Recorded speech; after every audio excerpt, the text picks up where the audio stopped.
Nos étant des défis qui demandent de pouvoir convaincre l'ensemble des équipes qu'il y a lieu de dépasser les défis du quotidien.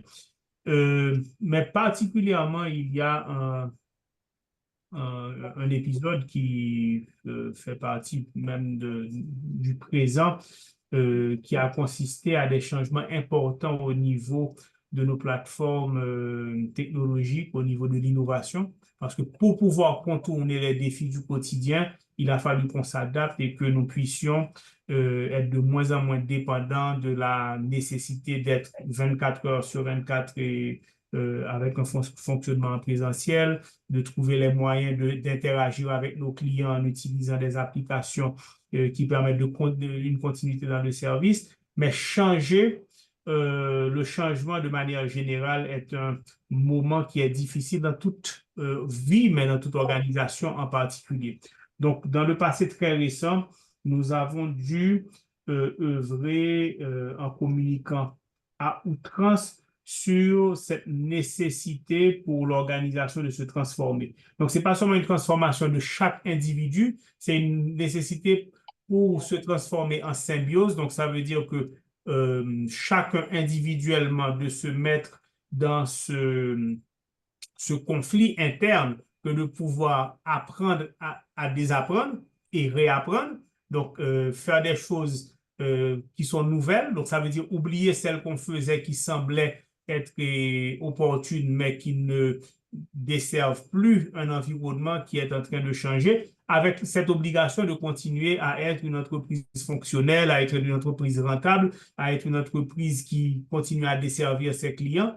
Et dans ce contexte général où l'ambiance, les craintes, l'insécurité, en fait, tout ceci vient s'ajouter au melting pot qui rend la communication certaines fois très difficile. Donc, je vais avouer que les derniers mois, les dernières années ont été un effort constant de communication et d'adaptation. Alors, justement, avec l'écoute que j'évoquais tout à l'heure, rester attentif pour comprendre quel message qui passe. Parce que on n'est pas devant un tableau qui est un tableau connu, on est chaque jour devant une réalité qui est nouvelle et avec des émotions qui sont nouvelles pour l'ensemble des collaborateurs. Donc, je pense que notre obligation à communiquer adéquatement a été rudement mise à l'épreuve au cours des derniers mois et je crois qu'on a beaucoup appris, en fait, tout au moins moi personnellement. Merci bien et on souhaite bon courage pour continuer à maintenir le flambeau et des années encore. Tosma Dupuis, en tant que directrice générale de ministère clé comme celui du tourisme, comment est-ce que vous décrivez votre style de leadership? Bon, en arrivant au ministère, je le disais, commençais à le dire tout à l'heure, il fallait vraiment rallier tout le monde, vu que déjà, j'ai été comme ça, j'ai un style participatif. Lorsque j'ai un projet, je ne me mets pas à faire le projet, mais j'écoute, je demande à plusieurs personnes de travailler sur tel. Je donne l'accès à presque tout le monde de partager leur idée, de dire ce qu'ils pensent et au final, je vais moi-même travailler avec mes conseillers, certes, mais je donne l'accès aux, aux employés, aux différentes directions, il y en a beaucoup, il y en a plusieurs, de parler, de s'exprimer et je pense que ça leur va. C'est un style qui vraiment aide et on peut avancer de cette manière-là de ma part. En plus que je suis dans cette même idée de participative, je suis quelqu'un d'assez ouvert et je leur ai dit tout le temps, on peut venir me parler s'il y a quoi que ce soit, je suis là, la communication, c'est important. Il n'y a que la communication qui peut vraiment dissiper les malentendus. On n'est pas là pour faire et du raconteur, mais on peut vraiment parler s'il y a un problème, on peut venir et on pourra en discuter et chercher les solutions, tout et tout. Donc, je sais que je laisse exprimer les gens qui sont autour de moi, bien que j'ai mon mot à dire, mais tout le monde a le droit de s'exprimer. Parfait. Merci beaucoup, Toastmaster Dupuis. Monsieur Parent, Et, et vas-y. oui, oui, je viens de noter, tu viens de dire Toastmaster Parrot, il n'est pas encore Toastmaster. Je viens de noter et je vais vraiment l'adopter aussi. Le fait que si c'est pas important, si c'est pas urgent, trouve-toi les moyens de t'en sortir. Et quand c'est vraiment important, on vient me voir. C'est bon. Je capte, si tu permets. OK. Il faut peut-être demander à Monsieur Parent, est-ce qu'il pense que ça marche dans le secteur privé? Est-ce que ça peut marcher dans le secteur public, Monsieur Parent, d'après vous?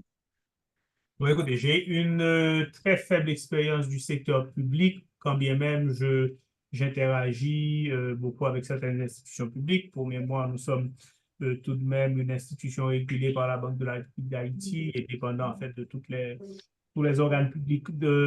Mais à la vérité, je ne vois pas pourquoi ce qui est vrai dans une sphère serait différent dans l'autre, puisqu'il s'agit à la vérité, au bout du compte, d'interactions humaines, puisque c'est ce dont il s'agit au niveau de la communication. C'est vrai que dans la sphère publique, il peut y avoir des dynamiques qui sont liées au mouvement politique, au moment politique, au moment de changement qui peuvent faire que il n'y a pas une chaîne d'évolution qui soit rectiligne, même si dans certaines institutions, on voit bien des progrès. La Banque centrale avec laquelle j'interagis beaucoup, on voit quasiment des plans de carrière ou certains euh, euh, que j'ai connus qui étaient à des fonctions de direction il y a 10 ans, aujourd'hui se retrouvent au conseil d'administration et ont gravi les échelons. Et j'imagine que les qualités de leadership, de communication ont joué à leur niveau. Donc, si je ne prends que cette expérience, je vais dire que je ne conçois pas que ce qui serait vrai dans la sphère privée ne le serait pas dans le public. Je crois que, au contraire, une fois qu'on est dans la sphère publique, on se retrouve dans un espace de responsabilité qui touche à l'ensemble de la collectivité. Donc, le message qu'on a à passer ne concerne pas seulement une activité propre à l'entreprise et à la sphère rapprochée. Chaque décision que l'on prend concerne l'ensemble de la communauté. Donc, et il y a des messages à passer, des décisions qui ont un impact sur l'ensemble de la population, sur toute une région ou une communauté, se doivent de pouvoir être transmises et sous une forme qui puisse être comprise, pas forcément acceptée, puisque les décisions, surtout dans un pays en Haïti où nous sommes en train de gérer la rareté, eh bien, il faut pouvoir avoir des capacités de communication qui sont particulières pour faire comprendre pourquoi on fait tel choix plutôt qu'un autre. Donc, au contraire, je pense que une fois qu'on fait le choix du sacerdoce de la chose publique, et les capacités de communication et de leadership sont non plus un atout, mais une obligation à mon sens. Et quelles sont ou quelles devraient être, d'après vous, les qualités d'un bon leader, surtout dans le secteur financier? Écoutez, je ne pense pas, une fois qu'on parle de leadership, que ceci peut se circonscrire à une sphère ou à une autre. Et autant je ne vois pas de limitation qui ferait que la communication, le leadership aurait plus d'importance dans le privé que dans le public. Je ne pense pas que dans le domaine financier ou commercial ou des services ou de la production, il y aurait une importance plus grande. Sauf que, quand on tombe dans le domaine financier, un peu comme la sphère publique, on se retrouve à exercer une activité qui a un impact sur une communauté très large. On gère l'argent des autres. Et à cet égard, dans notre métier à nous, et je crois que c'est la même chose pour mes collègues banquiers commerciaux, il y a cette nécessité, et maintenant ça devient presque une obligation réglementaire de pouvoir communiquer. Communiquer veut dire quoi? Faire œuvre de transparence et pouvoir partager les informations, mais aussi pouvoir participer à l'éducation et à l'inclusion financière.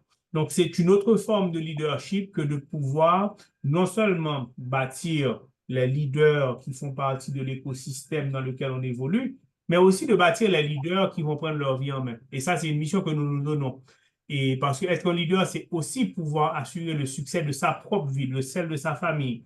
Et vous savez, en Haïti, nous avons ce rapport avec l'argent qui est très mal défini. Et ça, je le vis de très près pour participer de manière régulière à des ateliers sur l'investissement, à des formations où, à la vérité, les personnes de toute strate sociale, y compris des financiers, y compris des banquiers, ont une très mauvaise compréhension de ce qu'est l'argent, de ce qu'est la création de richesse. Et à la vérité, on ne peut pas bien prendre sa vie en main si on ne comprend pas la place que prend les avoirs financiers, non pas comme un élément de satisfaction personnelle, mais comme un outil pour gérer les différentes étapes de sa vie allant de la vie active très jeune, comme nous l'avons tous été, jusqu'à une phase avancée où nous serons malheureusement tous vieux, où nous serons tous plus fragiles dans un certain avenir et où nous n'aurons plus une vie active qui nous permette de générer des revenus, mais ça fait partie aussi d'un certain sens de leadership. Donc, pour revenir à votre question, y a-t-il un sens plus prononcé à donner au leadership dans le secteur financier? Pour moi, il est le même, mais il y a une responsabilité qui est plus bonne, que ce soit pour celui qui doit gérer ses finances à titre personnel, mais surtout pour ceux qui, comme moi et mes collaborateurs à profil, ont la responsabilité de gérer l'argent des autres. Le sens du leadership est encore plus grand pour non seulement bien gérer, mais aussi pouvoir inspirer et transmettre et participer à cette inclusion financière qui est nécessaire, qui fait partie intégrante de nos clés de succès et de développement. Merci bien. Un jour, peut-être qu'on devra vous inviter à nouveau pour parler de l'argent.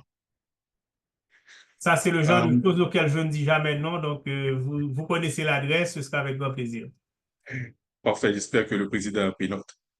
Toastmaster, à ce moment-là, il faut inviter un maximum de personnes pour bien comprendre ce qu'est l'argent et comprendre comment Profil peut nous aider à gérer notre argent. On va prendre un petit moment, M. Parrett, avant même de donner la possibilité au public de poser des questions, que vous puissiez nous parler en quelques mots de ce qu'est Profil. Mais je vais revenir à Toastmaster Dupuis. Toastmaster Dupuis, comment est-ce que vous naviguez entre les intérêts publics et les exigences professionnelles dans votre vie de tous les jours? Et je peux dire que en tant que directrice générale, c'est beaucoup plus technique que politique. C'est pour dire que les intérêts publics, ils en ont beaucoup, mais comment je peux débrouiller avec ça? C'est que quand quelqu'un me demande quelque chose, c'est-à-dire c'est des gens d'un ami ou un collègue, quelqu'un qui me voit, qui sait maintenant que je suis directrice et qui me demande un truc. Je lui ai dit, au moins donne-moi le temps de comprendre mon job. Je suis non seulement directrice et toute neuve, mais je suis encore à Port-au-Prince. Laisse-moi le temps de respirer. Et est-ce que j'ai toute cette latitude? Qui sait? Donc, je termine toujours avec un questionnement. Je ne dis jamais oui, je ne dis jamais non. Mais ce que je fais personnellement, c'est que parallèlement, j'essaie de voir ce que je peux faire. Je ne peux pas tout faire parce que si je vous parlais de toutes les, les demandes reçues, donc je n'aurai pas assez de temps, pendant 2 heures de temps, je n'aurai pas vraiment le temps de le dire. Certaines personnes me disaient félicitations et puis ils font 2 enter pour dire que j'ai besoin de ça, j'ai besoin de ça. Donc, c'est très difficile. Et je suis parfois étonnée, mais je m'y fais.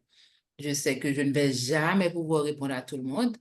Et en plus que quand on est directrice, quand on est directeur général, on n'est pas totalement chef, on n'est pas le chef du ministère parce que tout ce qu'on fait, on le fait avec son ministre. Et heureusement, avec mon ministre, on parle, il y a de la communication, on peut discuter, mais je n'oserais demander des trucs qui je ne vais pas dire qui vont à l'encontre, mais bon, demander trop, même pas pour moi, même pas pour le travail, parce qu'il y a plein de trucs à demander.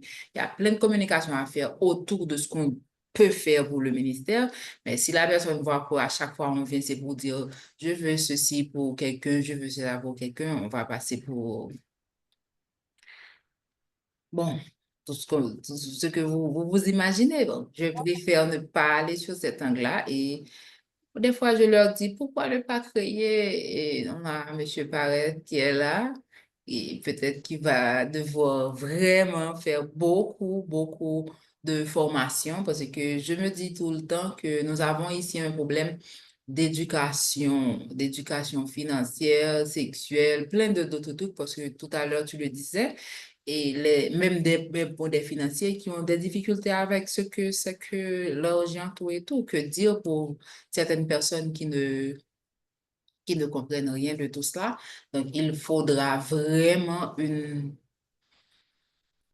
campagne d'éducation financière pour inclusion, oui, mais l'éducation d'abord, parce que on comprend qu'on arrive à un poste aujourd'hui et demain matin, on peut faire comme ça pour commencer à donner à tout le monde. Donc, si les gens se comprennent, si les gens savent, ils vont voir d'une autre manière et ça va être facile pour moi qui est toute nouvelle à ce poste et pour les autres aussi qui vont venir, qui n'est pas forcément capable de donner soit argent, soit poste, soit n'importe quoi.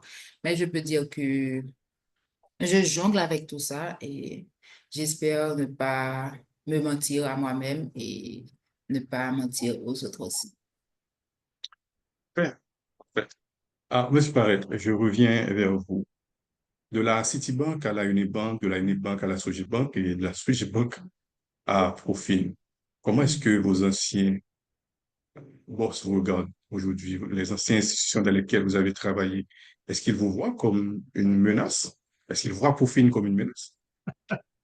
Bon, ça c'est à eux qu'il faudrait demander, mais je peux répondre en partie à cette question. Bon, la première chose, c'est que j'ai toujours gardé des rapports excessivement cordiaux avec toutes les institutions avec lesquelles j'ai collaboré. Jamais je n'ai eu de séparation qui a été le fruit de conflits. À chaque fois, ça a été des choix personnels. Actuellement, nous vivons dans une communauté où l'ouverture d'esprit n'est pas toujours très grande par rapport au fait qu'une personne est maître de son destin, de sa carrière professionnelle et le fait de travailler avec telle ou telle institution ne veut pas dire que si pas avoir au moins contre tout. Et certaines fois, c'est vrai que c'est le genre de mindset, d'état d'esprit qu'on peut retrouver, mais je vais dire que je n'ai pas vraiment souffert de ceci et de manière très générale, tous mes anciens collaborateurs, j'ai un dialogue qui est ouvert avec eux et souvent on se retrouve à discuter et pouvoir garder des pistes de communication fait aussi partie de la communication et du leadership. Est-ce que je suis moi ou mon entreprise perçue comme une menace? À certains égards, certaines fois. Mais je vais dire que c'est beaucoup plus par manque de compréhension de ce que les marchés de capitaux peuvent apporter de manière générale à l'économie et au développement et au secteur bancaire lui-même. Parce que comprenez bien, alors, je vais un peu de mots dire ce que fait Profin pour bien comprendre. Profin est ce qu'on appelle une société de promotion des investissements, ce que dans d'autres euh, cadres légaux, on appelle une banque d'investissement qui est différente d'une banque commerciale. Donc, une banque commerciale, on rentre, on va faire un dépôt. Je vais faire un dépôt dans telle ou telle banque. La banque reçoit mes fonds, je n'ai pas à savoir ce qu'elle va faire de mes fonds. La banque prend ses fonds, elle fait des crédits, elle utilise les fonds pour ses propres besoins avec la responsabilité de me remettre les fonds quand j'en ai besoin. Une banque d'investissement, quand vous vous présentez à Profil ou d'autres, quand il y en aura d'autres, vous investissez directement avec la contrepartie qui est le risque final. Donc, je souhaite investir dans des obligations de la BRH. Le seul rôle que Profil remplit, c'est de faire l'interaction entre moi et la BRH. Donc, de me donner l'assurance que les fonds que j'ai remis à Profil vont à la BRH. Le jour où j'ai besoin de mes fonds de la BRH, Profil fait le lien. Si je souhaite investir dans une entreprise, acheter des actions, acheter des obligations, etc., eh bien, Profil fait cet intermédiaire parce que c'est très difficile pour une entreprise à elle seule d'être en contact avec toute la communauté ou pour un investisseur individuel de connaître toutes les entreprises qui voudraient émettre des titres. Donc, c'est ce rôle que fait Profil qui est différent, comme vous pouvez le comprendre, du monde de la banque commerciale. Certaines fois, effectivement, les institutions peuvent considérer que parce que Profil met en rapport un investisseur individuel avec une entreprise qui souhaite recueillir les fonds, enfin, je veux dire que l'un Profil a tirer manger dans le bouche, puisque et si comme là, je vois une entreprise indirectement, et même moi-même, je fais du placement comme banque. Mais c'est une vue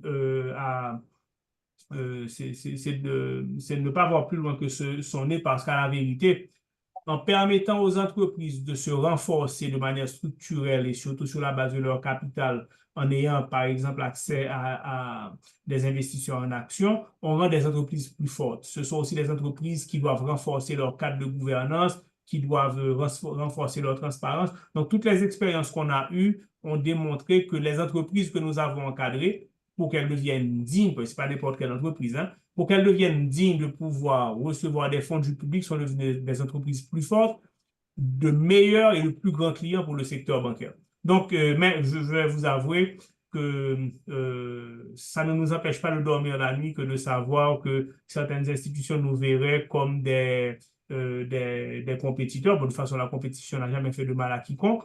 Et nous nous voyons avant tout comme des leaders communautaires. Notre contribution ne vise pas à promouvoir seulement qui nous sommes, elle vise à promouvoir l'indépendance financière. Et nous disons à nos clients, c'est important d'avoir un compte bancaire, c'est important de garder des ressources à court terme, mais c'est important aussi de faire une balance parce que garder ces ressources avec des rendements très faibles ne garantira pas votre retraite, ne garantira pas votre liberté financière. Donc oui, avoir des relations bancaires, c'est excessivement important. Il y a des choses qu'une banque sait faire que Profil ne saura jamais faire. Mais il y a aussi l'obligation, et ça c'est du leadership personnel, que de pouvoir prendre sa vie, sa liberté financière en main. Mais ça, ce sera un autre débat quand vous m'inviterez encore, et là, je pourrais m'étaler beaucoup plus largement là-dessus. Parfait, parfait. J'espère que les questions qui vont venir de la part du public ne vont pas concerner uniquement Profin pour demander comment rejoindre Profin. Je vois qu'Edir sourit déjà. Peut-être qu'Edir a l'intention de placer quelques millions de dollars à Profin. Edir, vous pouvez encore garder vos millions chez vous gentiment. Moi, en fait, je tiens à le dire aussi personnellement, je fais affaire avec Profin depuis 5 ans, à titre individuel, à titre collectif aussi, et j'ai une très bonne conseillère financière que je salue. J'espère qu'elle regarde son patron parler ce soir. Je salue Madame Moïse. Toastmaster Dupuis, je reviens vers vous avec une autre question avant de passer au public. Pour un jeune professionnel qui débute dans le secteur public, quel est le meilleur conseil que vous puissiez donner pour réussir dans ce domaine?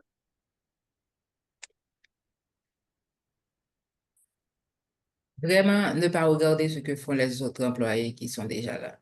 La toute première, parce que si vous entrez dans cette route-là, vous n'allez pas vous en sortir. C'est ce que j'ai fait. J'ai pas regardé les gens, j'ai travaillé sans les regarder.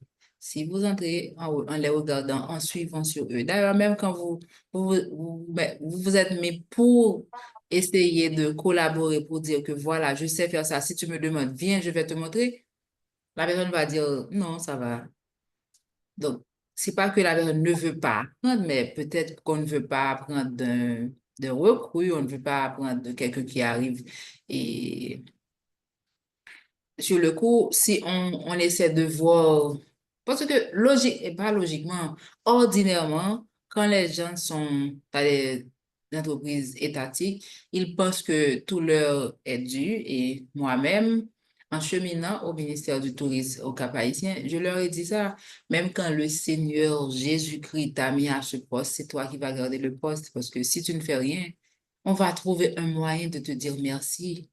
On va te remercier. Donc, tu dois travailler. Sinon, pourquoi tu es là? Vraiment, c'est travailler comme si on était à une institution privée.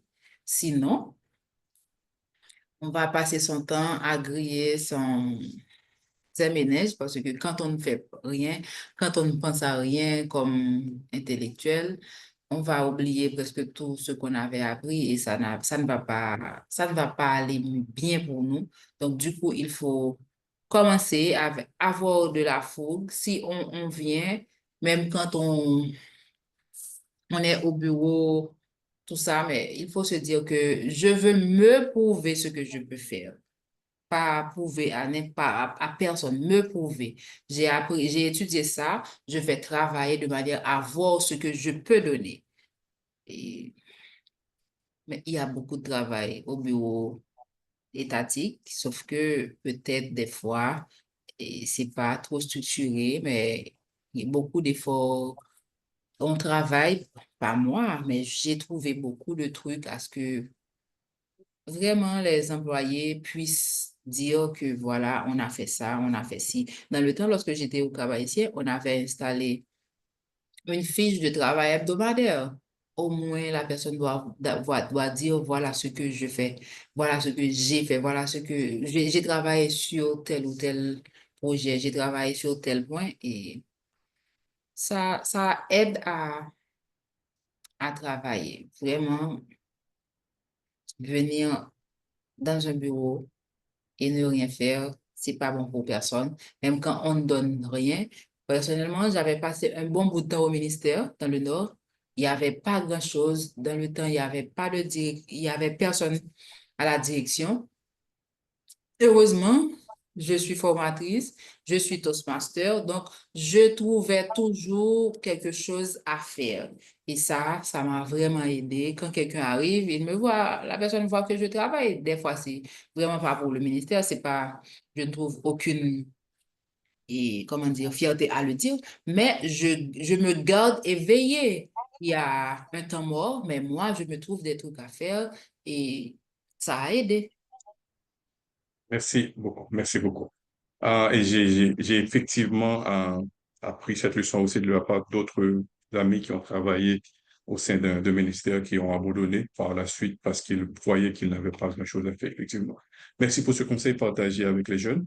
La session des questions des membres est ouverte. Si vous avez des questions, écrivez-les sur le chat ou demandez à prendre la parole directement. Mais laissez de grâce les questions sur Profine pour une autre session. Peut-être qu'Edir va inviter quelqu'un de Profine qui ne sera pas M. Parette, peut-être l'une des conseillères financières viendra vous expliquer ce qu'est Profine. Vous pouvez aller sur le site web de Profine aussi pour voir ce qu'est Profine, ce qu'offre Profine comme service. Vous me contacter si vous me connaissez, je vous parlerai de Profine, de mon expérience avec Profine. Des fois, vous avez besoin de quelqu'un qui a déjà fait l'expérience avec l'entreprise au lieu de vous porter directement, donc parler à quelqu'un qui a fait l'expérience. Et moi, j'ai fait l'expérience et jusqu'à maintenant, c'est positif. Alors, on va poser les questions sur le thème d'aujourd'hui. Quel est l'impact de la communication et du leadership dans mon parcours professionnel? En attendant, est-ce qu'on a une question? Sinon, je vais poser une autre question à M. Parret. Mais si vous avez des questions, levez la main. Je vous prendrai ou mettez la question directement sur le chat. Monsieur Parret, l'autre question que j'ai pour vous, Profine, c'est la première banque d'investissement en Haïti. Exact? Pourquoi décider de créer une banque d'investissement en Haïti? Qu'est-ce qui vous a inspiré à le faire? Pourquoi ne pas faire comme les autres, une banque commerciale? Bon, mais parce que, pour diverses raisons. La première, de mon parcours, je vous ai expliqué tout à l'heure comment j'ai commencé au plus bas de l'échelle dans le secteur bancaire. Et mais quand j'ai intégré de manière formelle et permanente le secteur de la banque commerciale, je suis entré dans le crédit commercial. Ce qui m'a donné l'opportunité d'interagir avec énormément d'entreprises, de chefs d'entreprise qui recherchent des capitaux, parce que c'est ça la finalité à la vérité du crédit, que de trouver accès à des ressources. Un peu plus tard, j'ai gravi les échelons et quand à la Sogebank, je suis devenu directeur général adjoint, j'avais sous ma responsabilité l'ensemble des services concernant le frontline. Donc, ça veut dire tous les services en interaction avec la clientèle, y compris le réseau de succursales. Donc, ça veut dire que ma carrière m'a mis dans une position de choix pour comprendre ce que sont les défis des entreprises qui recherchent des capitaux et ce que sont les défis également des individus ou des entreprises accessoirement qui veulent placer leurs fonds. Et cette expérience m'a permis de constater qu'il y avait des carences à remplir dans le secteur financier. Il y avait un certain nombre de services qui sont essentiels pour développer le secteur financier, y compris le secteur bancaire, qui n'étaient pas encore disponibles. Et arrivé en 2011-2012, après le tremblement de terre, donc le tremblement de terre a été un moment assez particulier où il m'avait semblé qu'il y avait un besoin de faire des choses nouvelles en Haïti. Donc, en 2010, j'ai pris le choix de partir sur mes propres bases et de faire différemment. Donc, faire différemment, je me suis posé la question, qu'est-ce qu'il y a lieu de faire? Mais c'est la finance qui sont mon domaine de prédilection. Et qu'est-ce qu'il y a lieu de faire qui peut apporter une valeur à la communauté dans son ensemble? Et il y a un événement assez particulier qui est arrivé en mai 2012, le 14 mai 2012. Le Parlement haïtien a voté la nouvelle loi qui gouverne l'ensemble du secteur financier. La loi portant sur les banques et les autres institutions financières. Et c'est là que pour la première fois, le cadre légal haïtien a créé les provisions pour créer une société de promotion des investissements. Donc jusque-là, la notion de banque d'investissement n'était pas interdite, mais elle n'était pas non plus régulée. Donc 2010, je me dis, je veux partir sur mes propres bases, d'une part. 2012, il y a ce cadre légal qui est nouveau, et ce cadre légal vient avec l'addition de ce potentiel de créer des vecteurs qui permettent d'apporter des fonds sous des formes différentes. Ce qui me semblait essentiel parce que, étant banquier commercial, j'ai vu beaucoup de personnes ne pas pouvoir accéder au crédit qui leur était, qu'ils recherchaient, ou accéder à un crédit qui n'était pas le crédit qui leur convenait. Parce que certaines fois, le crédit peut aussi tuer une entreprise. Parce qu'il faut toujours se rappeler que le crédit vient avec des charges financières, vient avec des obligations et le surendettement peut être une cause de faillite également pour une entreprise, paradoxalement. Donc, certaines fois, ce n'est pas de la dette qu'il faut à une entreprise, c'est du capital. Certaines fois, ce n'est pas seulement du capital, c'est aussi un partenaire stratégique qui peut participer dans la gouvernance, dans la mise en place des procédures, etc. Donc, c'est tout ce que le marché des capitaux apporte en addition. Et moi, il m'avait semblé, après avoir passé donc en 2010, j'avais déjà plus d'une vingtaine d'années dans le secteur financier. Donc, plus qu'il n'en fallait pour avoir accumulé suffisamment d'expérience et cette conviction intime, profonde, que j'avais le moyen, l'énergie, la conviction et le bagage de faire quelque chose de nouveau. Donc, voilà, et je vais vous avouer, après 11 ans, c'est sans le moindre regret, naturellement, avec énormément de défis, mais sans le moindre regret. Et s'il fallait recommencer, je le ferais encore. Alors, il y a une question sur le chat et il y a quelqu'un qui a levé la main pour vous poser une question aussi. On va commencer d'abord. En fait, il y a deux questions sur le chat. Il y a une question concernant Profil. On va peut-être prendre cette question en dernier. On va commencer avec l'autre catégorie de questions. Je demanderai à Cindy d'abord, vous permettez que je t'appelle Cindy, de répondre avant, brièvement, après de laisser la place à l'opportunité à M. Paré de compléter si c'est nécessaire. Alors, la question est de Georges Guillaume. Guillaume demande, est-ce qu'il faut obligatoirement être un bon communicateur pour devenir un bon leader? Sinon, qu'est-ce qui fait un bon leader? Tout à l'heure, M. Paré disait que on peut parler de communication, mais s'il n'y a pas l'écoute, ça va être certainement très dur. Et à Toastmaster, on le sait, c'est pourquoi on parle de communication verbale, de communication non verbale. Si on veut être un leader et qu'on ne comprend pas même quand les autres ne parlent pas, ça, c'est un hic, c'est un problème. Comment tu vas réagir, comment tu vas interagir. Donc, la communication est vraiment la base de tout leadership parce que sans communication, incluant l'écoute active, tout et tout, on, on ne pourra pas vraiment bien faire, on ne pourra pas vraiment bien exercer le leadership. Parce que quand on vit, il va toujours y avoir les relations interpersonnelles, les relations humaines. Donc, pour communiquer, pour vraiment diriger, il faudra à coup sûr la communication. Et tous, on communique. Peut-être on peut ne pas bien communiquer, mais on communique. Il faut essayer de soigner sa communication, soigner non seulement en faisant, en pensant à l'effet miroir, c'est-à-dire quand on dit quelque chose à quelqu'un, on peut soi-même le ressentir, savoir comment aborder, parce que le plus souvent on dit le ton vaut beaucoup. On peut dire un truc bien, mais le ton sur lequel on le dit prête à équivoque. Donc, c'est réellement soigner sa communication parce que tous, on communique et tous, d'une manière ou d'une autre, on peut avoir des niveaux différents de leadership, mais on a ça inné quelque part. Merci, et Madame Tosmaso Dupuis. Monsieur Parette, un mot ajouté? Ou est-ce que vous êtes en parfaite harmonie avec Sandy sur la réponse? Non, je crois que tout a été dit, sinon que pour répondre un point que j'aimerais ajouter sur le fait d'être bon communicateur ou bon leader, je pense que les deux vont de pair. Et à la vérité, ce sont des bagages qui s'acquièrent progressivement. Et aujourd'hui, oui, je me reconnais comme un leader de par la confiance que j'inspire à d'autres et au fait que des personnes écoutent, et pas parce que je suis dans une position hiérarchique, alors tout de suite dire que le leadership, c'est pas une question de position hiérarchique. Je crois que c'est avant tout cette capacité d'influencer. On ne peut pas influencer en étant inerte sans avoir cette capacité de communication. Je vais simplement faire une confidence. Une confidence qui peut-être servira à tous ceux qui pensent qu'ils ne sont pas bons communicateurs ou ne sont pas bons leaders, et en leur disant que la personne qui est devant vous aujourd'hui se reconnaît comme étant l'une des personnes les plus timides que j'ai rencontrées.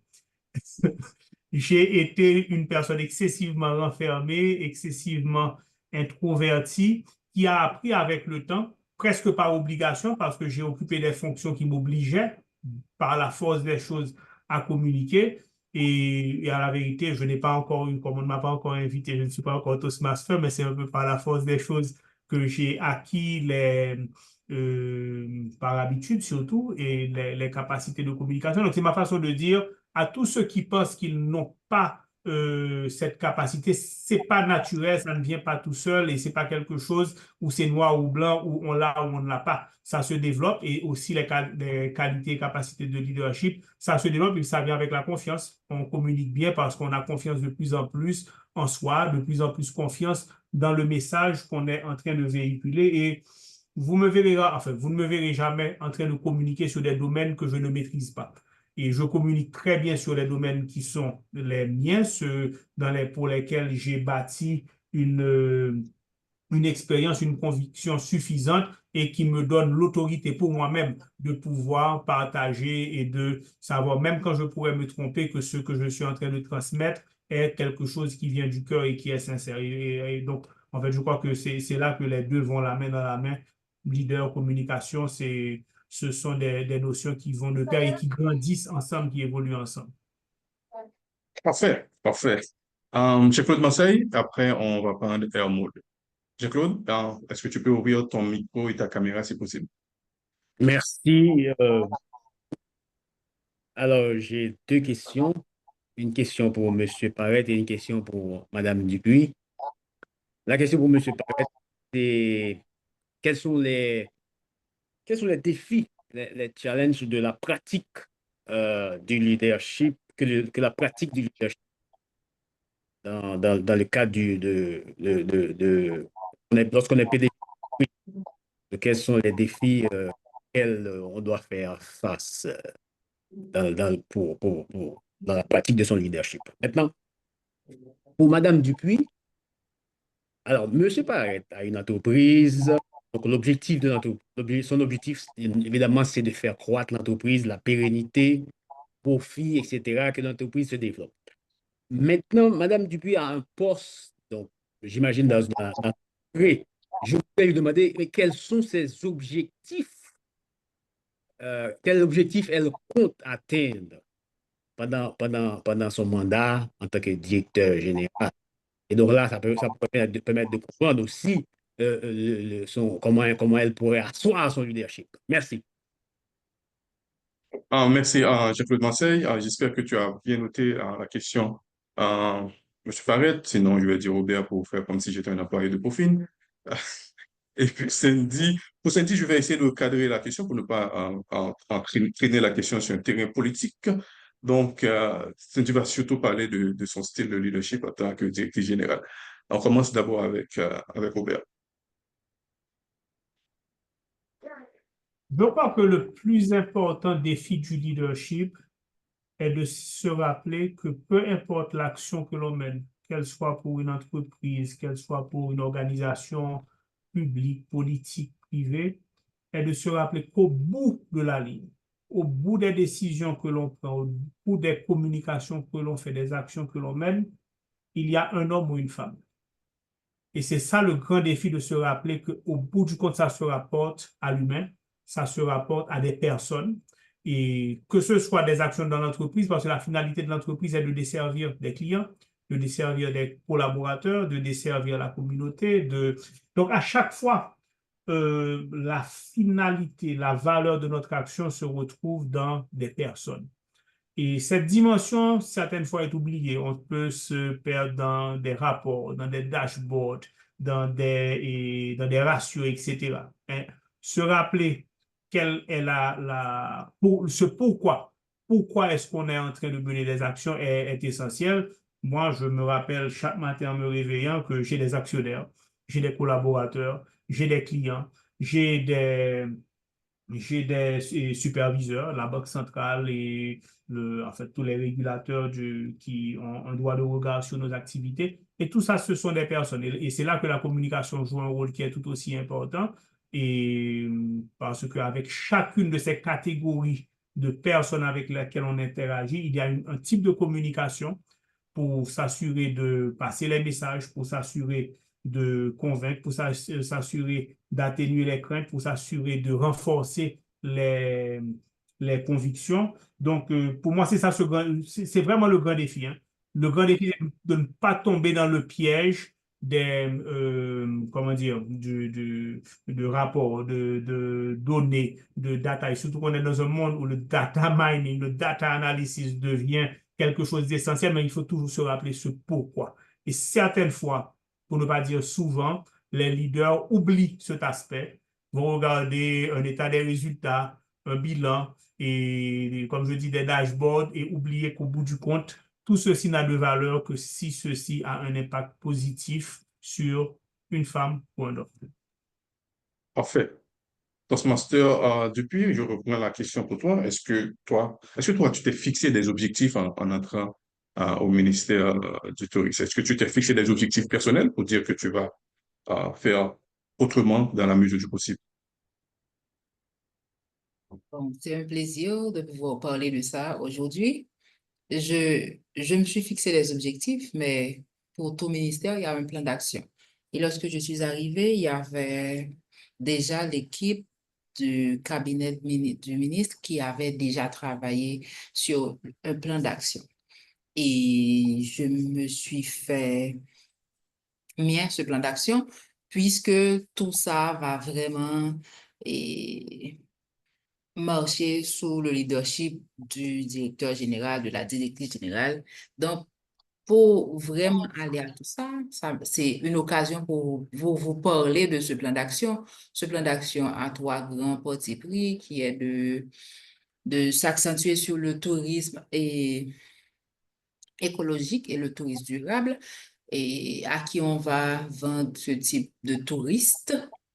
Et de tourisme, c'est aux touristes internationaux en parlant de notre diaspora. Et comment, par quels moyens, c'est à partir de ce que nous avons comme existant, à partir de nos forts, à partir de nos sites historiques, touristiques et naturels. Du coup, oui, le Ouest est un peu malade, est très malade, mais parallèlement, il y a le Nord qui est un un bastion de sites touristiques historiques naturels. Donc, on met l'accent sur le Grand Nord et offrir à la diaspora le moyen de venir visiter. Vous le savez, vous le vivez, Toastmaster Richard est tout le temps dans le Nord. Il y a de la vie au Cap-Haïtien, il y a de la vie dans le Nord. Donc, on reste sur l'existant, on ne va rien créer pour l'instant. D'ailleurs, je peux vous le dire, il n'y a aucune fierté là-dessus, mais le ministère du Tourisme, le tourisme n'est pas prioritaire pour le gouvernement actuellement. On espère que le gouvernement d'aujourd'hui ou celui qui va venir dans quelques années comprendra un jour que le tourisme, c'est un secteur, bon, donnera la priorité aux touristes et de là, on va pouvoir comprendre et voir ce que peut faire ce secteur qui est porteur de développement, d'économie, tout et tout. Je crois que M. Parret peut en dire quelque chose sur ce secteur parce que c'est l'un des secteurs pour les pays de la Caraïbe, pour les pays qui, comme le nôtre, c'est l'un des secteurs où on peut mettre l'accent et vraiment aller plus loin. Et pour les partis pris, il y a 5 manières, dont j'ai pas toutes les 5 manières en tête, mais ce que je sais qu'on travaille aussi pour la synergie entre les secteurs, c'est-à-dire le ministère du Tourisme et les secteurs liés au tourisme. Il y en a beaucoup, il y a les hôtels, la restauration, il y a les groupes d'événements, il y a plein de sous-secteurs, il y a environ 5 sous-secteurs et on veut créer une synergie autour de ces secteurs-là, manière de vraiment et, et travailler sur l'existant et demander à la diaspora de venir. Et aussi, il y a ce qu'on appelle la formation du secteur touristique. On connaît certainement les besoins, on connaît les failles aussi, mais on veut aller vers eux et essayer d'avoir un portrait du secteur en leur demandant ce que c'est que réellement les problèmes afin de venir avec un calendrier de formation pour le secteur. Parallèlement, on ne va pas oublier les employés du ministère, c'est-à-dire penser à certaines formations pour eux. En ce qui a trait aux objectifs personnels. Lorsque je suis arrivée au ministère, je me suis dit que je vais me mettre à ce que le plan d'action soit réalisable, se réalise presque à 1000%.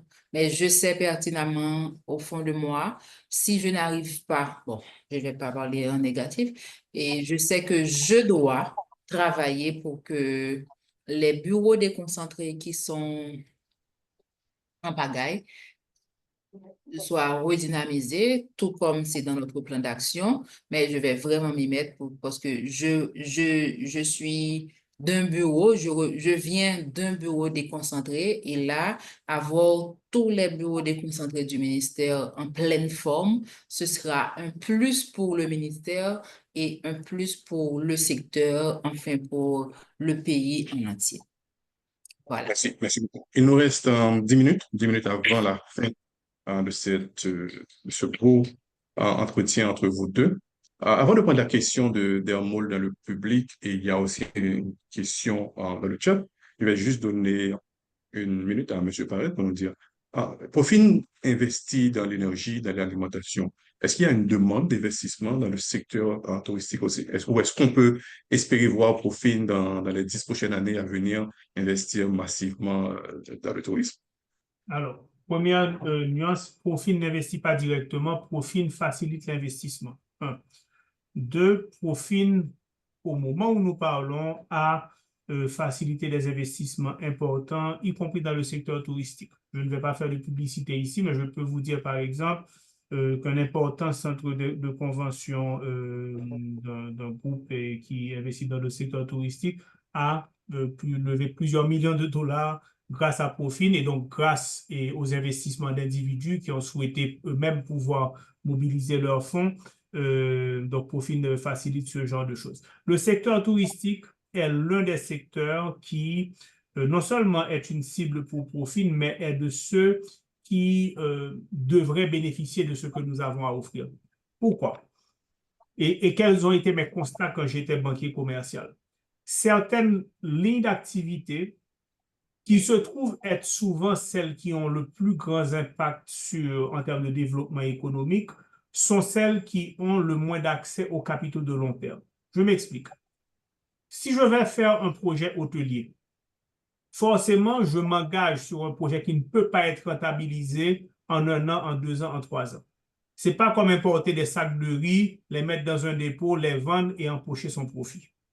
Je rentre dans un projet hôtelier, il me faut construire, il me faut l'ensemble de l'écosystème, il me faut l'énergie, il me faut les employés, etc. Ceci ne se rentabilise pas sur une courte période. Ceci se rentabilise sur 10 ans, sur 20 ans. Donc, si je veux rentabiliser, il me faut avoir des ressources de long terme. Si je vais à la banque et que le financement que je trouve est un financement avec une maturité courte, je vais me retrouver fatalement avec un investissement qui n'a pas encore été rentabilisé et avec une obligation de rembourser qui va faire face. En plus, dans un contexte où en Haïti, nous avons des incertitudes qui rallongent certaines fois le temps de rentabilisation ou la capacité de rentabilisation. Donc, non seulement il y a le temps de rentabilisation naturelle de certaines activités, et il y a toutes les incertitudes qui peuvent faire que aujourd'hui je suis une activité hôtelière, j'ai 6 mois avec un taux d'occupation qui est exemplaire et 6 mois à cause de pays locs pour des raisons qui ne sont pas de mon fait, sans des rentrées de cash flow. Si je vais à la banque et que j'ai un prêt, ou comme on dit, un installment loan, où tous les mois je dois payer capital et intérêt, eh bien, je me retrouve avec une limitation et peut-être que mon projet qui, au fond, était un bon projet, va se retrouver en défaut de paiement parce qu'il ne peut pas répondre à des obligations de court terme. Quelles sont les solutions pour ce genre de projet? Et c'est vrai pour un projet hôtelier, mais c'est vrai pour une industrie, une manufacture, des entreprises de production, de construction. Il me faut trouver des ressources à long terme. Me faut trouver des ressources où je n'ai pas l'obligation de restituer les fonds tous les mois, tous les trimestres, mais éventuellement où les ressources restent là pour une période durable. Quels sont les types de capitaux qui s'accommodent de ces périodes de long terme? Ce sont des actionnaires, donc des gens qui viennent et qui investissent, qui disent très bien, je mets mon argent et quand l'entreprise sera rentable, je vais recevoir des dividendes et éventuellement, quand elle ne sera pas rentable, je serai qu'il me faudra être patient. C'est ce que les marchés de capitaux apportent. Et pourquoi c'est important pour nous, au-delà du secteur touristique, en termes de développement économique, c'est que ces secteurs, le tourisme, l'industrie, l'alimentaire, etc., sont des secteurs qui créent des emplois, qui créent de la valeur ajoutée, qui créent des substitutions aux importations, qui créent la génération de ressources locales et qui paient des impôts.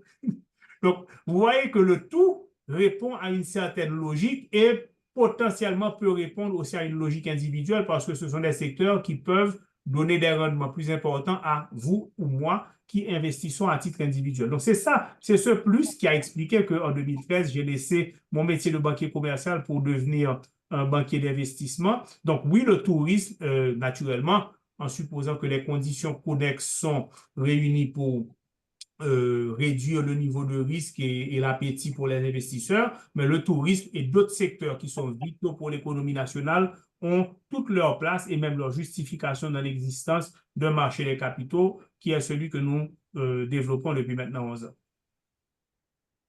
Merci pour la réponse. Il nous reste 5 minutes et on a 2 questions.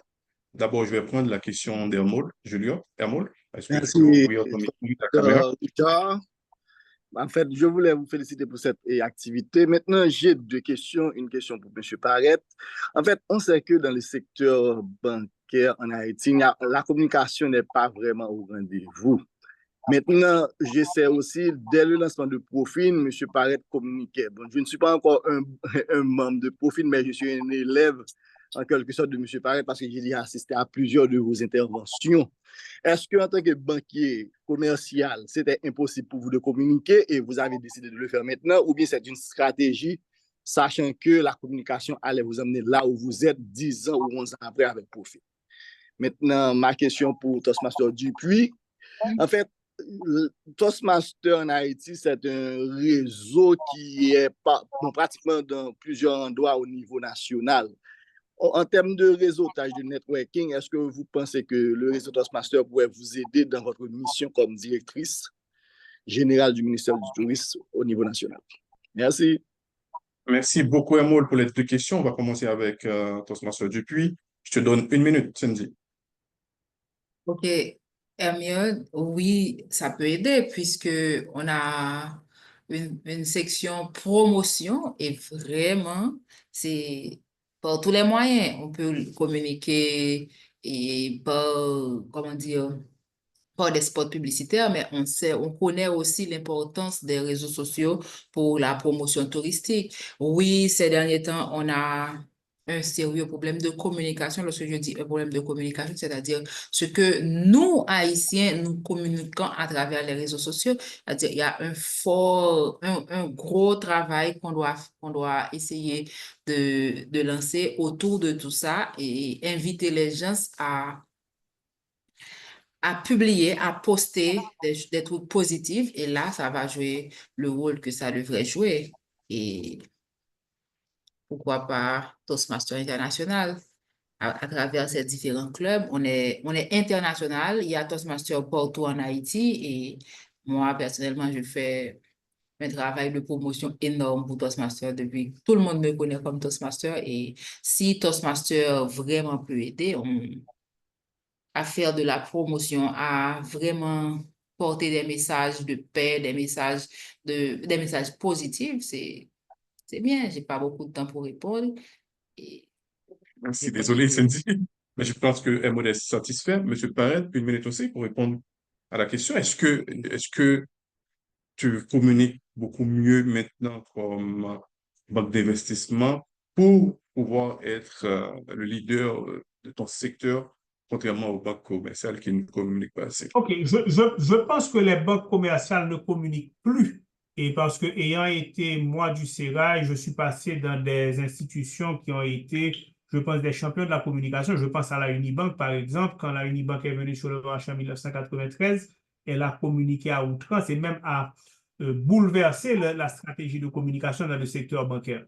Force est de constater que quand les banques sont bien assises, elles deviennent peut-être moins enclines à communiquer ou peut-être n'ont pas la même nécessité ou la même obligation. C'est vrai que les banques communiquent de moins en moins, mais je pense aussi que ceci est lié au fait qu'on a un secteur bancaire très concentré, presque oligopolistique, donc qui n'incite pas nécessairement à se faire une place par le biais de la communication. Dans notre cas, je n'ai pas le choix que de communiquer parce que nous sommes en train de créer quelque chose qui est différent, quelque chose qui n'existe pas et pour lequel chacun d'entre nous doit appréhender, y compris moi-même. Ça veut dire qu'il y a beaucoup de notions il y a 5 ans qui n'existaient pas, il y a des produits qui n'existaient pas. Donc, nous n'avons pas le choix et c'est l'occasion pour moi de dire, comme je n'ai que 2 minutes, nous sommes tellement ancrés sur cette question de communication que nous avons créé une fondation qui s'appelle d'ailleurs Fonds d'action, donc qui est ancrée sur l'action, mais action tournée vers la communication, l'éducation financière et l'inclusion financière.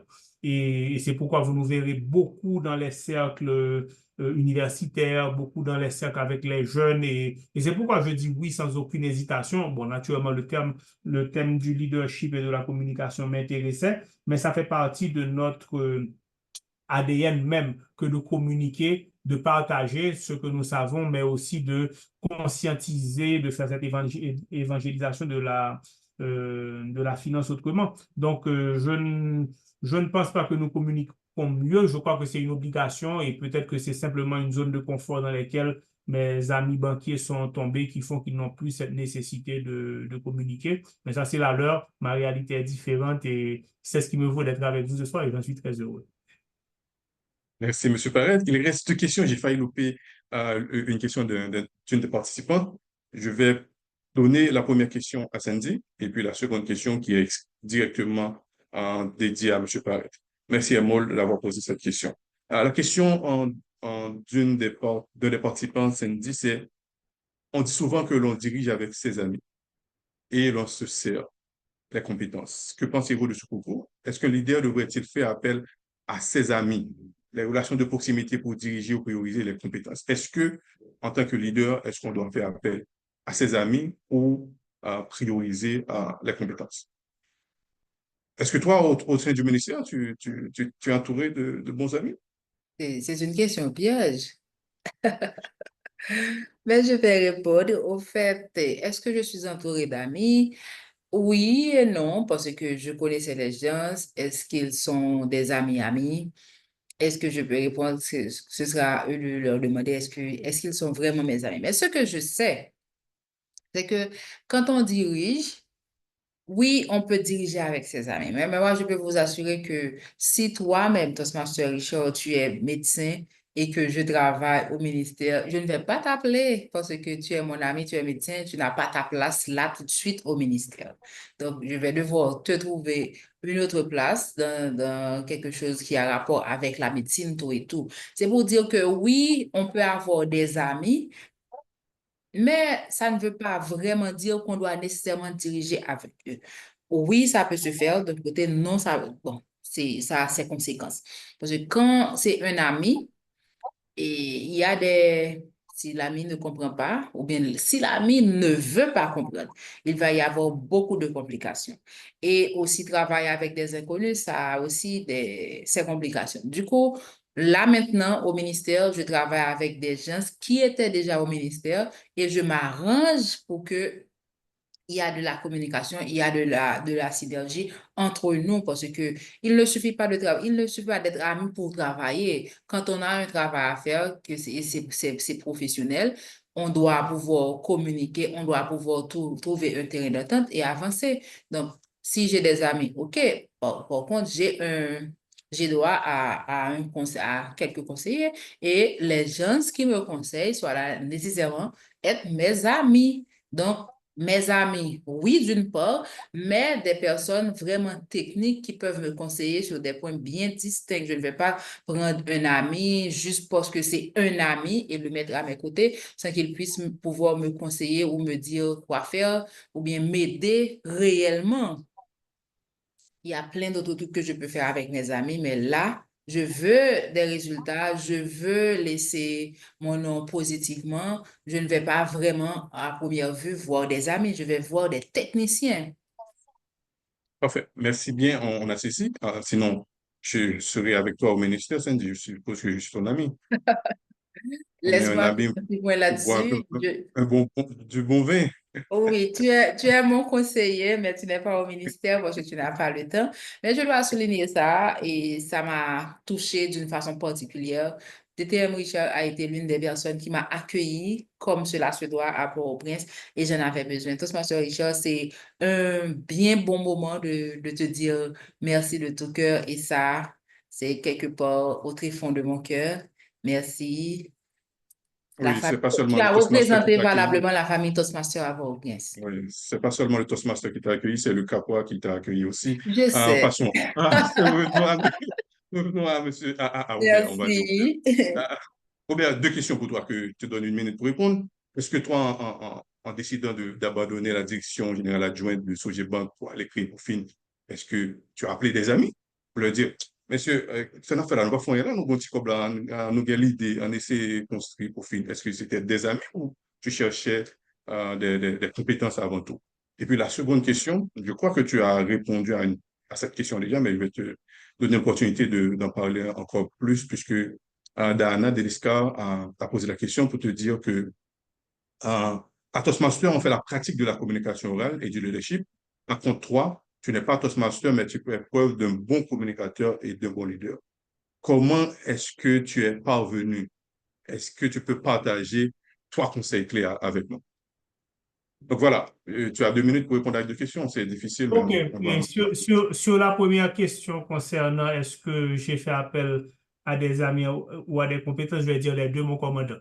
Et bon, tout d'abord, c'est quand on commence des initiatives qui sont des initiatives audacieuses, souvent ce sont les personnes qui vous connaissent de manière très proche et qui peuvent avoir confiance dans dans votre savoir, qui vont vous faire confiance. Cependant, très tôt, j'ai conçu Profine pour être une plateforme qui fait largement la place aux compétences. Rappelez-vous, je vous disais qu'en 1990, j'avais certaines personnes qui étaient dans la stratosphère de la gouvernance de la Citibank, quelques comme Margaret Graham, qui a fait 35 ans vice-président de la Citibank, aujourd'hui est vice-président du conseil de Profine. Kestner Farrell, que j'écoutais, qui m'a inspiré à la radio, aujourd'hui est un membre du conseil d'administration de Profine. Philippe Prosper, qui a été numéro 2 de AFC, de bras privé de la Banque mondiale, aujourd'hui est un membre du conseil d'administration de Profit. Des gens qui n'ont pas été des amis, des gens avec qui ne mangent pas le dimanche chez moi ou chez qui je ne vais pas, même si nous avons des rapports très cordiaux, mais qui sont associés parce qu'ils croient dans ce que nous faisons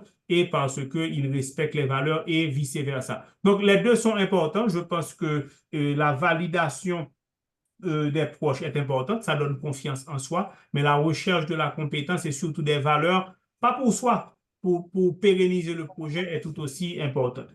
Et je suis un bon communicateur, un bon leader. Merci pour le compliment. Je l'accueille de bon cœur. Je dois admettre que je conçois quand je regarde mon parcours que je suis devenu quelqu'un qui a cette capacité de passer des messages. À la vérité, quelle a été la formule? Je vais dire que c'est avant tout par obligation. Donc, l'obligation pour moi de mener une entreprise m'a imposé d'avoir cette capacité de transmettre, de communiquer avec mes collaborateurs. Donc, si je ne m'étais pas donné les moyens de pouvoir inspirer, convaincre mes collaborateurs, je mettais mon entreprise à risque. Si je n'avais pas bâti cette capacité à expliquer ce qu'est la finance autrement, à convaincre les clients, je n'aurais pas d'entreprise. Je vais vous avouer que je n'étais pas bâti pour ça, je n'ai pas été formaté pour ça, je me suis bâti. Plus par obligation parce que ça devenait une partie intégrante des choses qu'il me fallait faire pour réussir. J'ai connu, enfin, j'ai entendu parler de tout ça, ça fait longtemps et je regrette peut-être par moment, peut-être qu'il y a certaines choses que j'aurais fait plus vite, mais bon, c'est une façon de dire qu'une fois qu'on a la volonté, on peut bâtir et puis plus loin par faire et encore une fois, j'attends l'invitation. Parfait, parfait. Merci Sandy, merci Aubert. J'ai une dernière question pour vous avant de conclure moi-même et de passer la parole au président pour vous remercier et mettre fin à cette seconde édition. Est-ce que vous avez eu un mentor qui vous a inspiré à devenir la personne que vous êtes aujourd'hui? Je commence avec Sandy. Est-ce que j'ai eu un mentor? Oui, mais tout d'abord, j'ai eu quelqu'un comme modèle.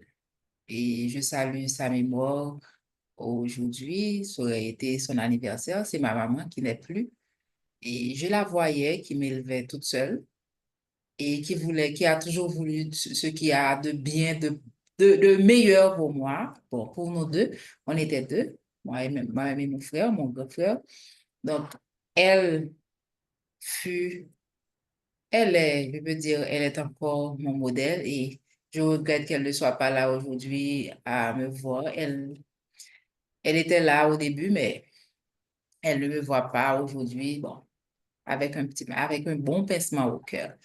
Un mentor, j'en ai eu plusieurs parce que j'ai eu Le premier a été un Toastmaster et c'est lui qui m'a encouragé à créer le club, à intégrer Toastmaster. C'est Toastmaster Le Bon.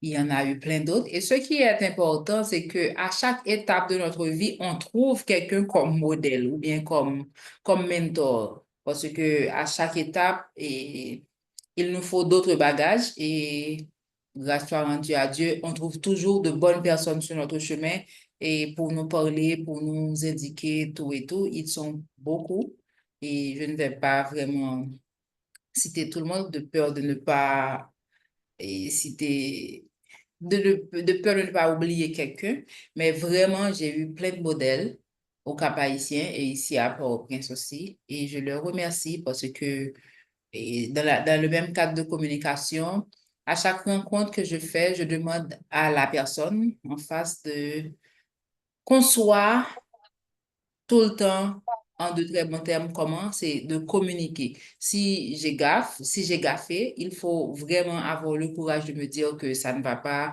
et on va continuer, on va passer là-dessus, essayer de revoir ce qui n'a pas été bien et d'avancer. Et je pense que ceux qui sont considérés comme mentors, ils sont filles, ils sont garçons, mais il y en a plusieurs et des fois, des personnes, je peux les considérer comme mentors sans qu'eux-mêmes, ils ne le sachent, mais avec leur confiance en moi, ils m'ont inspiré, ils m'ont poussé à faire des trucs et je les mets vraiment dans des cadres de mentors.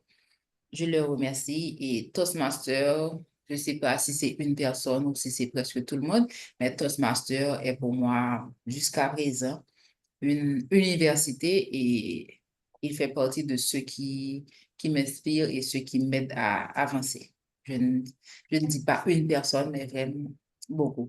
Et Toastmaster Richard, je peux te le dire, il y a Toastmaster Coutard qui est là, il y en a plein d'autres, il y a Toastmaster Charles, il y a Toastmaster Marcellus Sonnel, il y a plein d'autres, mais Toastmaster Marcellus particulièrement, qui négligeait et avec confiance qu'on lui faisait, que je lui faisais, il le disait tout le temps, il le dit tout le temps, il a vraiment pu aller très, très loin et je peux dire au final que je suis très fière d'être Toastmaster et mon parcours et mon arrivée à cette place aujourd'hui, je, je dois tout ça aussi à Toastmaster. Je ne sais pas si je vais avoir une autre occasion de dire merci, mais je tiens à remercier Toastmaster Edir Luichol qui m'a écrit. J'ai vu et je lui ai répondu. Il a tenu. Je lui ai demandé une petite chose, c'est de me rappeler parce que des fois j'oublie et il l'a fait. Il m'a rappelé à chaque fois. Il m'envoie des messages, même quand il m'envoie des emails. Il me fait des signes sur WhatsApp et ça a été un plaisir énorme pour moi de partager tout ça avec vous. Je sais qu'il n'y a pas uniquement Toastmaster et dire Luchol. À Toastmaster, quand on voit un nom, mais il y a une foule de personnes derrière et à la cuisine qui travaillent. Et toutes ces personnes, je vous remercie et je vous, je vous dis que je suis à Port-au-Prince et je suis à votre disposition en présentiel Merci, ou en ligne. merci, Toastmaster Dupuis. Donc, la directrice Et, générale du ministère et n'a pas changé de numéro. Si elle dit à non, toujours le non, non, non, contacter. non. Je ne cherche pas de numéro et je tiens à remercier Monsieur Robert Junior Parette. Ça a été vraiment un énorme plaisir de te rencontrer virtuellement. J'espère que bientôt je passerai à Profine et voir comment moi je peux voir Il faut pas se me et voir avant. expérimenter les produits de Profine. Merci et à bientôt. Merci à Toastmaster Dupuis. Je vais permettre à Robert de répondre à la question et aussi de dire les mots de la fin. Merci, Robert? merci. Madame Dupuis, c'est aussi un grand plaisir de vous rencontrer. J'ai lu naturellement avant de rentrer dans cet espace votre biographie. J'ai été impressionné et je comprends un peu mieux et quelles sont les qualités qui ont permis d'avoir ce parcours aussi rapide. Et compliments, c'est euh, Merci. un plaisir effectivement pour moi et je serai content de m'asseoir avec vous à profit ou à votre bureau, on pourra en convenir.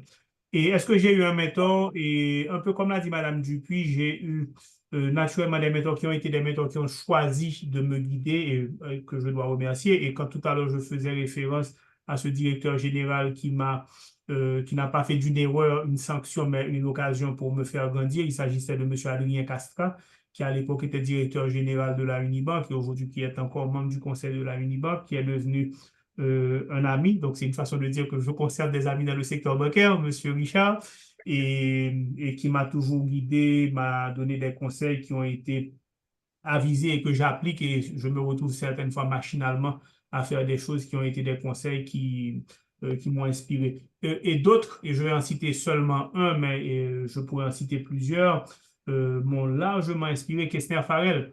Kestner Farrell, sans le savoir, parce qu'il était derrière un micro sur Radio Métropole tous les samedis à 3 heures et que j'écoutais juste avant d'aller au football, et a contribué à être beaucoup de ce que je suis aujourd'hui.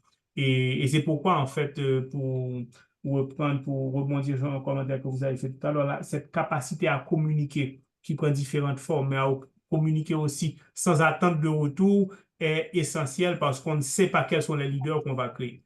Quelque part, le leader que je suis aujourd'hui le dois en grande partie à Christian Farrell qui m'a permis de me convaincre qu'il y avait moyen de faire autrement, qu'il y avait d'autres sentiers à bâtir, qui avait cette émission qui d'ailleurs continue aujourd'hui et qui est sur Profit TV désormais investir. Et on disait investir, investir. Et moi, je me disais investir, mais investir dans quoi? Et ceci, quelque part, a donné naissance à ce que nous sommes. Donc, c'est aussi une façon pour moi de dire à tous ceux qui sont là, d'abord pour les remercier, mais vous avez tous le potentiel de changer la vie d'une personne ou de plusieurs. Donc, votre communication est importante, votre leadership est important. Certaines fois, vous aurez des actions qui auront un impact déterminant sur la vie de plusieurs sans que vous ne le sachiez.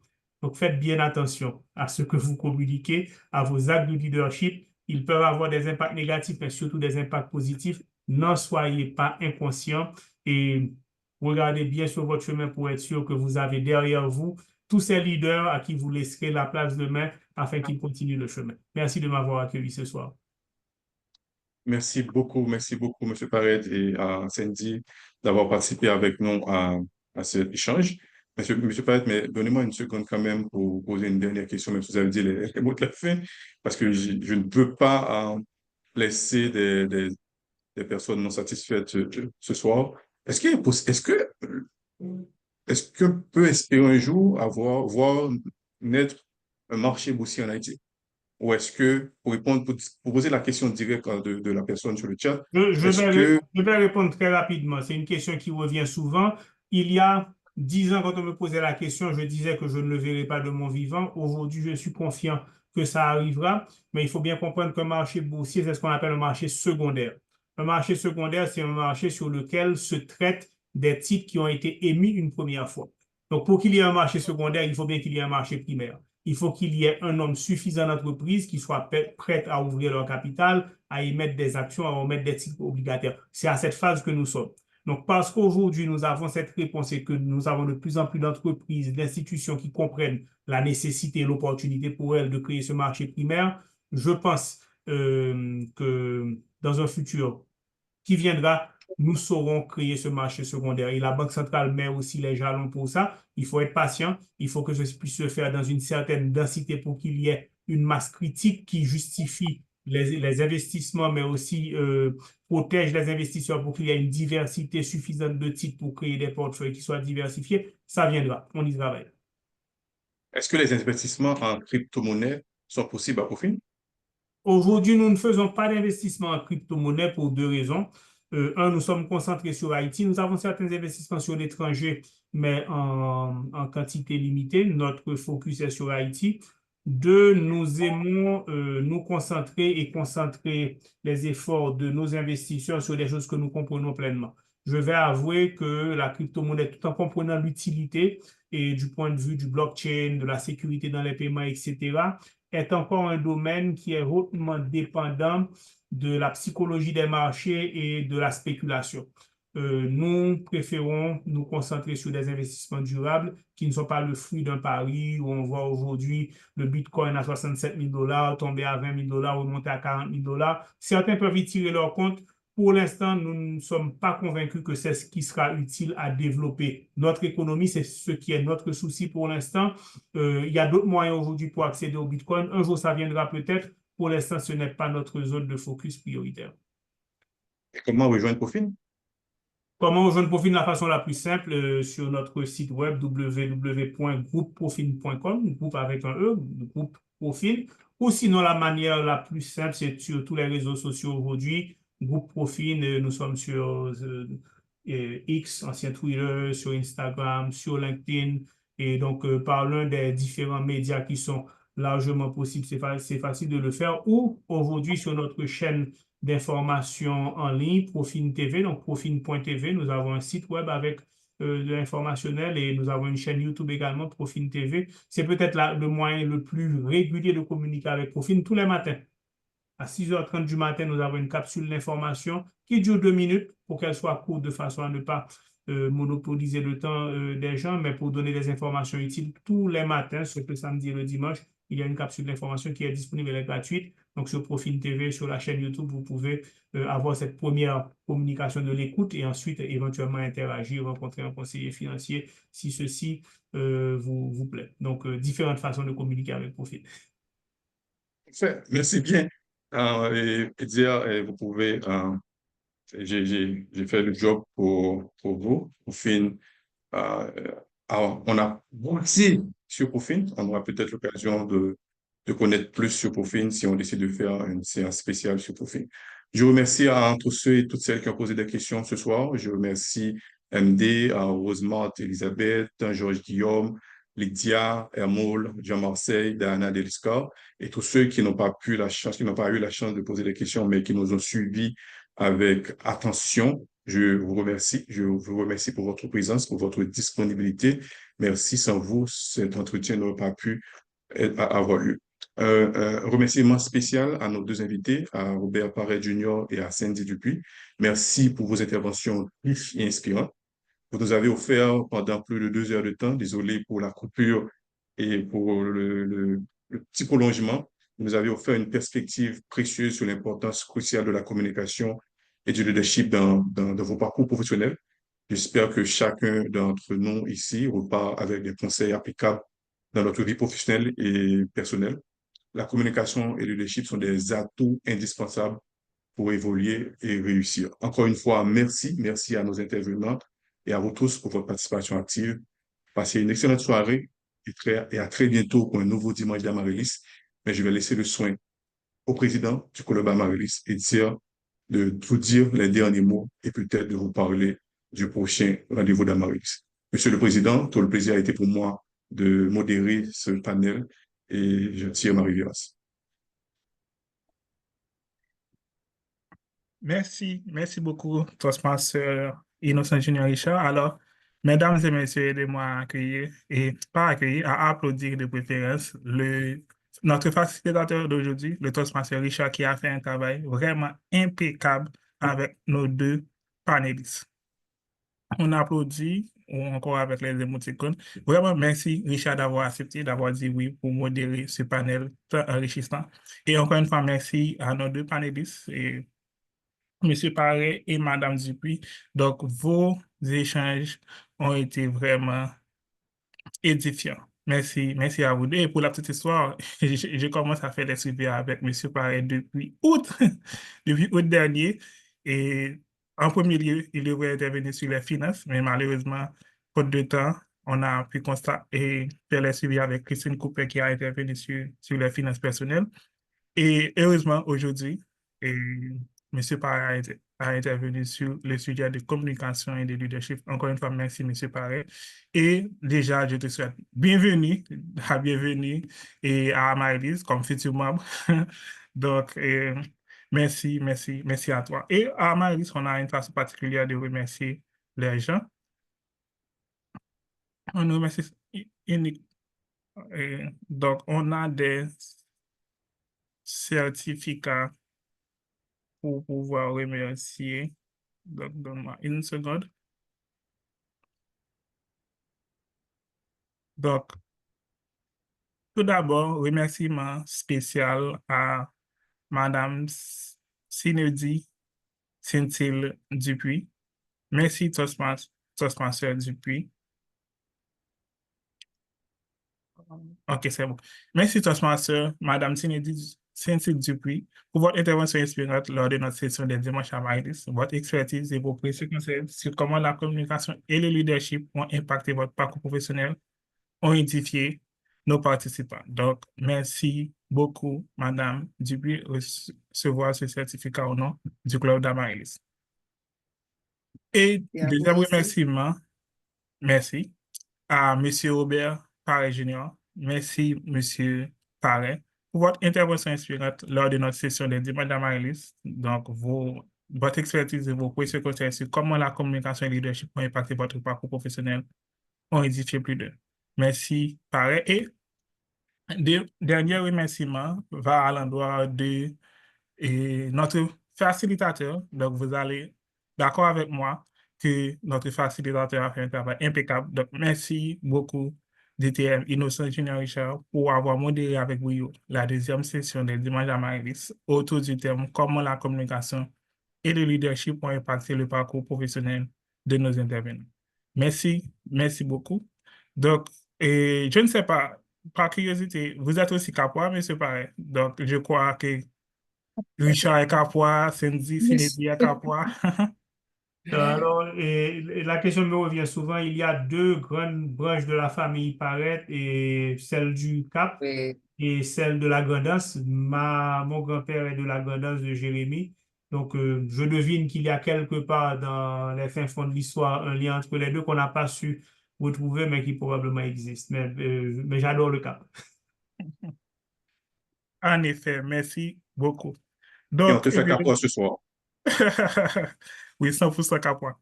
Donc, j'espère que on fera les suivis avec probablement l'équipe Profil, peut-être faire une présentation sur les différents services de Profil. Donc, je fais les suivis nécessaires avec l'équipe. Encore une fois, merci à nos participants d'avoir été là. Merci à nos panélistes. Merci à Richard d'avoir aidé ce panel extraordinaire.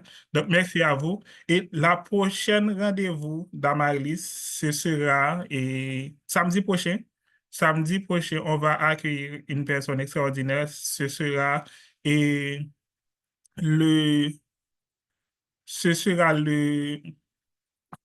un ancien président. Donc, comme vous savez déjà, nous sommes 24 octobre prochain. On va fêter les 7 ans de Toastmasters. Donc, ça commence déjà aujourd'hui avec un dimanche d'Amaryllis sur la communication et leadership. Mais samedi prochain, on va avoir un ancien président de Toastmasters International, DTM, Matt Kensey. Donc, ce sera une séance bilingue. Donc, comme vous voyez, l'affiche est déjà prête et la programmation est déjà correcte. Donc, je vous attends samedi prochain pour notre prochain rendez-vous où on va parler avec DTM McKinsey, qui est un ancien président du Toastmasters International, donc sur son parcours, etc. Donc, c'est la semaine de 100 ans du centenaire chez nous à Toastmasters, donc venez célébrer avec nous. Encore une fois, merci à tous et par le pouvoir qui me soit conféré par les membres du Club Amaryllis et Toastmasters International. Donc, je déclare que la deuxième édition du Dimanche d'Amaryllis soit officiellement fermée. Merci à tous.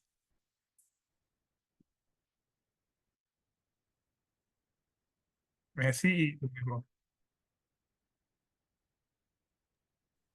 Bye. Bye bye.